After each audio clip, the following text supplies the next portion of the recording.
Alright guys, kumusta po sa ating lahat? Isang magandang umaga po. For today's video naman natin guys, i-update ko kayo dito sa ginagawa naming septic tank. So bali ngayong umaga, piniprepare natin ang pag-i-slab nitong septic tank. So bali magsasahig muna tayo ng 2x2 na mga kahoy. So bali ang ginamit natin dito guys ay kukulamberan lamang para medyo makamura tayo. So wala na tayong ibang kuskus balongos guys, hindi na natin kailangan gumamit pa ng mga kung ano-anong sahig. So bali ang gagawin na lamang natin dyan sa pinakamadaling pamamaraan ay isasahig na lamang natin siya ng isang linya na lang, puro pabalagbag. Hindi na tayo gagamit ng salupa sa ilalim kasi sayang lang din naman yung kahoy. Hindi na rin naman natin na makukuha yung mga kahoy na yan pagka ito ay naislaban na.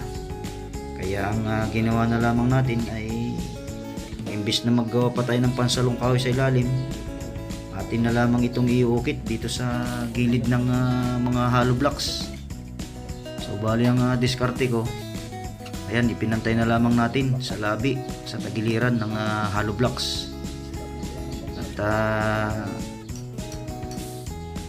lalagyan na lamang natin ito ng plywood sa ibabaw. Saka natin ito babakalan.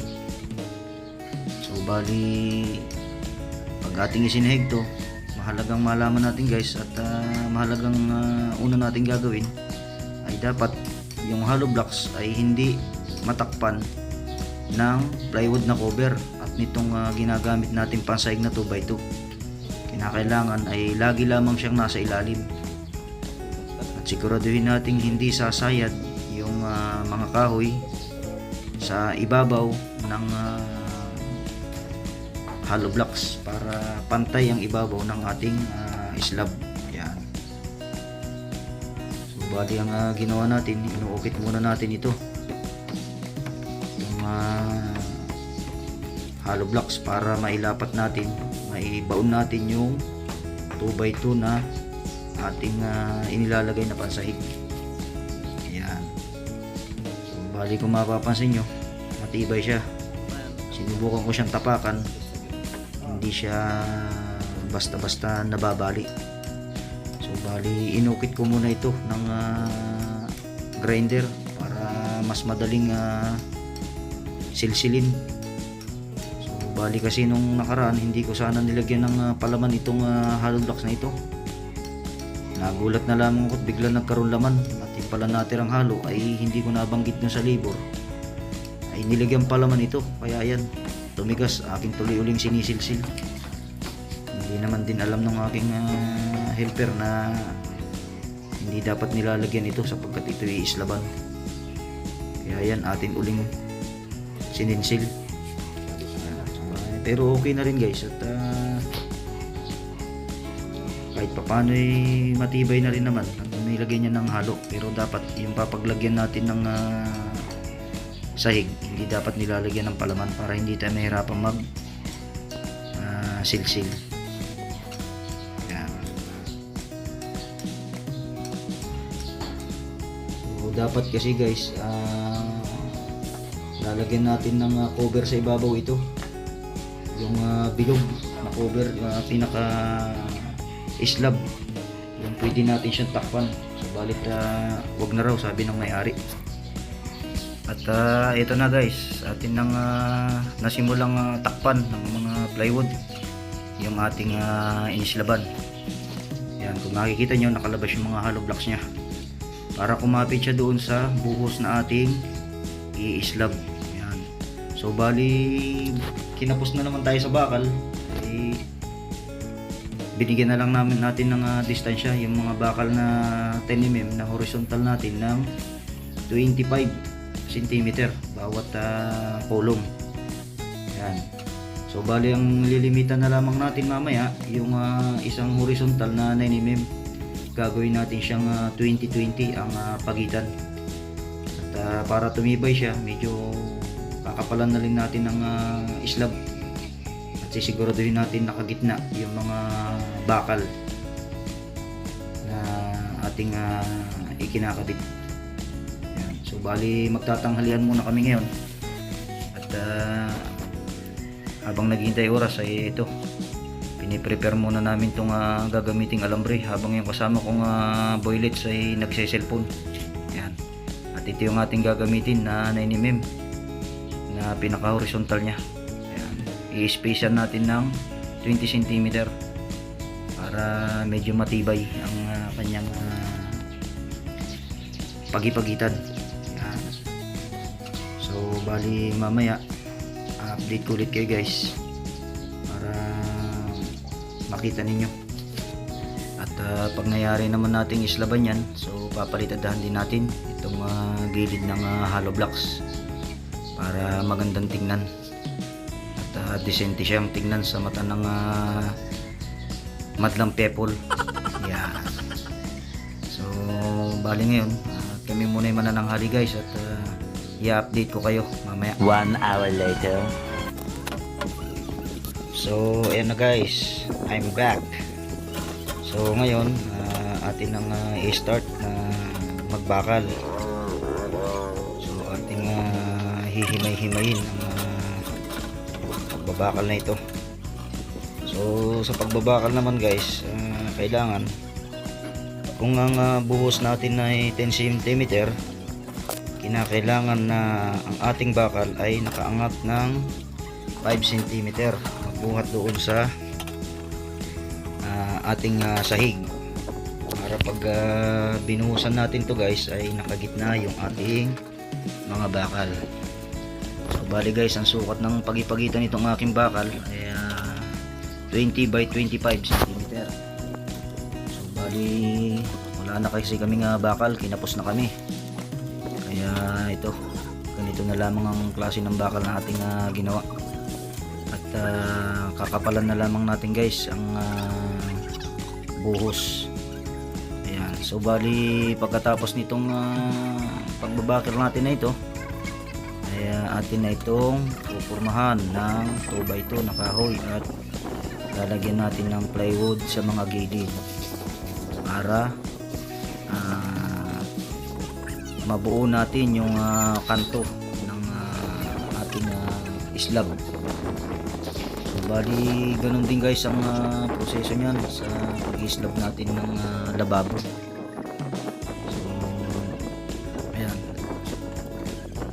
Nakikita nyo yung ating ayun, yung ating mga kahoy nakalabas doon sa hollow blocks. Pero walang problema yan guys dahil pag atin naman yung binuhusan, papatong pa rin yung ating buhos doon sa hollow blocks. Yan. So ang kagandahan lamang yan guys ay yung ating mga kahoy ay siguradong matibay at tatagal, hindi agad siya mabubulok. Yan. So ayan, kung makikita nyo guys, ayan yung gitna, nakalitaw yung hollow blocks.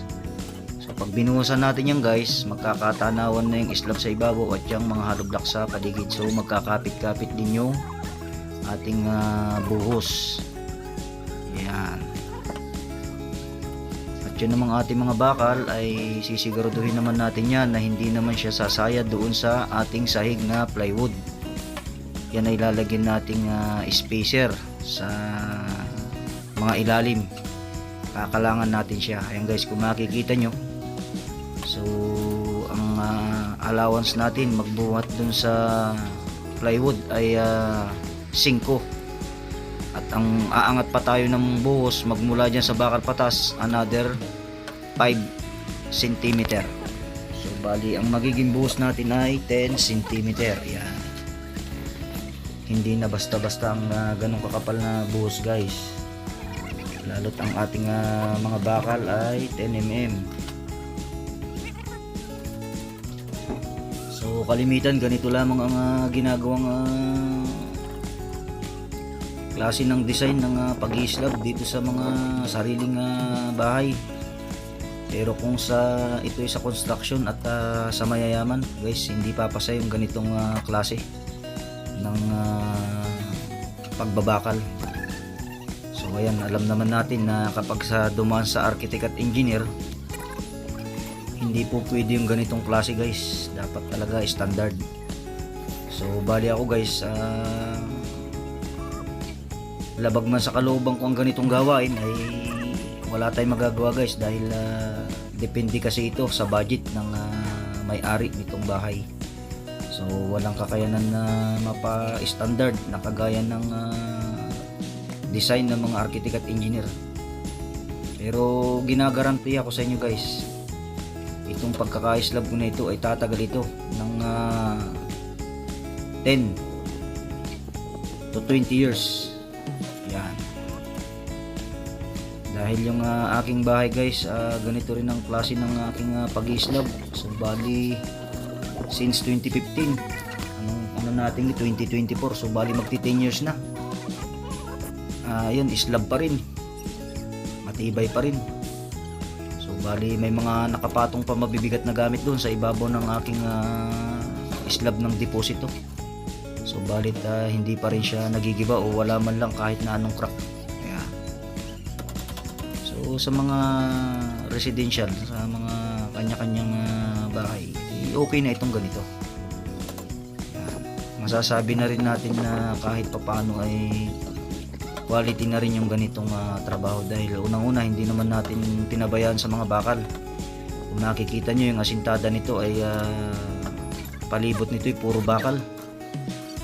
Ang payapagitan lamang ay 40 cm ng bawat bakal na vertical natin ginamit.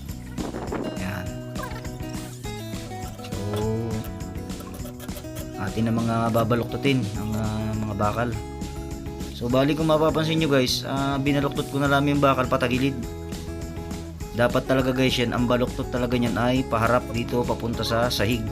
So bali kasi yung bakal natin ay wala naman siyang tatapatan na bakal, ay bali isinide ko na lamang yung pagbibend ng bakal. Kasi dapat ang magiging horizontal natin na bakal dyan na 10 mm ay bali magiging at least 5 sana. So bali ginawa na lamang natin 3, and then nilimitan na lamang natin tong horizontal na 9, ginawa nating 20 cm ang pagitan, habang yung horizontal naman natin na 10 mm na pa straight ay 25 cm. Ayan. So di na rin masama guys. Alright, ayan, at natapos na natin yung pagbabakal, at abangan nyo naman yung ating bubuhos. So ayan guys, at natapos na natin siyang bakalan, at ito atin naman na napurmahan na ng plywood at kahoy, atin naman siyang bubuhusan. 15 minutes later. So ito na guys, at inumpisa na natin na buhusan ang slab nitong septic tank. So ayan, so bali inuna muna natin tong kabilang side, siniksik natin yung mga halo sa gilid para masinsin natin yung mga dugtungan ng hollow blocks papunta rito sa gitna ng halo. Yan. Kinakailangan kasi natin guys na tapalan muna itong mga gilid ng hollow block. So bali pag tayo nabubuhos, anumang buhusan natin, mapaposte man o slab, mahalagang uunahin nating buhusan guys ay yung mga gilid, yung mga dugtungan. Yan, papunta sa gitna. Kasi guys, yung iba, napapansin ko pagka gumagawa ng ganito guys, ang inuunang buhusan yung gitna. So bali kasi guys, ako ang diskarte ko, ang binubuhusan ko munang una yung mga gilid ng bakal para masigurado natin na walang butas yung ating mga bakal sa gilid. So kinakailangan una natin buhusan at siksikin natin ang halo doon sa bakal. Ayan, at ating kakatok-katokin yung mga gilid, titik-tikin natin para yung halo niya ay lumubog doon sa mga gilid. Yan, mahalagang ang halo natin guys, mas maganda yung halos tubig siya na matapang, para pag natuyo garantisadong matigas at matibay ito. Yan, ganyan lamang guys kasimple ang aking diskarte sa paggagawa ng mga ganitong islab-islab. Yan, so bali ako po ay hindi professional na mason o carpenter. Itong aking mga ginagawa ay aking mga experience lamang sa aking mga naging trabaho. So balit hindi talaga tayo pro mason carpenter. Yan. So bali isinishare ko lamang guys itong aking mga na-experience sa inyo para meron kayong kaunting kaalaman.